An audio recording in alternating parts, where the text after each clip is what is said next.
Today I'm taking a look at the InnoView portable monitor. We got our instructions and we have got a protective sleeve. That's kind of nice. You won't have to go out and buy anything else for it. Here's our display. On the left side we got two USB-C ports and an HDMI port. They are also labeled on the back, so these are both labeled Thunderbolt and then HDMI. It says the power source is 5 volts at 3 amps, and it has a kickstand on the back so we can stand this guy up. On the right side we got our controls, so we got audio, menu, up, down, and power. 15 and 5/8, so yeah, that is about 15.6. So it came with a cable, USB-C to USB-C. This laptop is Thunderbolt 3, so I'm just going to plug it into the USB-C port. Okay, we got power. And it does appear to see it. Okay, and there we go. So right now it is in 16:10, but that is because it is duplicating this display. So I'm going to right click, display settings, and instead of duplicate, I'm going to go to extend. So there we go. Now we're using all the real estate of this display. If we look at that display, we can see that that is outputting a full 1920x1080. So that is in fact a 1080 display. They said it has a contrast ratio of 1200 to 1. Now looking at these two displays, I can tell that this one is considerably darker. Well, let's go into the menu. All right, so right now the brightness is only at 30. So let's take that up. All right, that is looking much better. Now I can turn the camera down a little bit to make it match.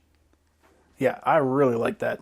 Don't know why they had it set to 30. It'd be great if you're working in a dark room. I think the first thing you want to see when you turn this thing on is going to be for it to be nice and bright. But keep in mind, it does get much brighter than when you got it out of the box. So let's check contrast.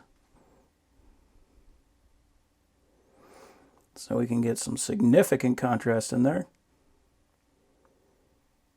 Now I don't have any tools for measuring the contrast ratio, but they set it as 1200 to 1. Eco. So they do have some presets in there. DCR. Go ahead and turn that on. Sharpness. Right now it's at 2. Let's go ahead and turn that all the way up. Why not? Color settings. So right now the color temp is 6500K. We can make that 9300K so you can see how it gets much bluer. Or we can user define. I'm just going to keep it at 6500. Tone.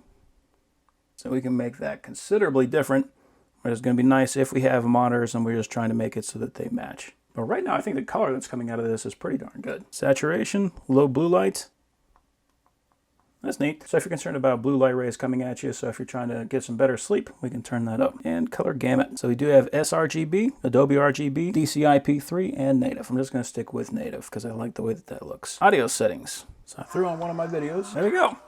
Cool, so this does actually have built-in speakers. So if you're playing with a laptop that has bad speakers, or if you just don't have any speakers at all, you can actually use this as a way of outputting not only video, but also audio. I have to say, this actually looks really nice too. Like for a little portable display, that looks excellent. And that was at a volume of 50. Let's go ahead and turn that all the way up to 100. Yeah, that is not bad at all. Other settings, we got full aspect ratio. FreeSync is off currently. We could turn FreeSync on, so if you get tearing on the screen, we could use that. Language is in English. HDR, let's go ahead and turn HDR on. Or auto, okay, so it will detect. There we go. Okay, so it did go back to duplicate.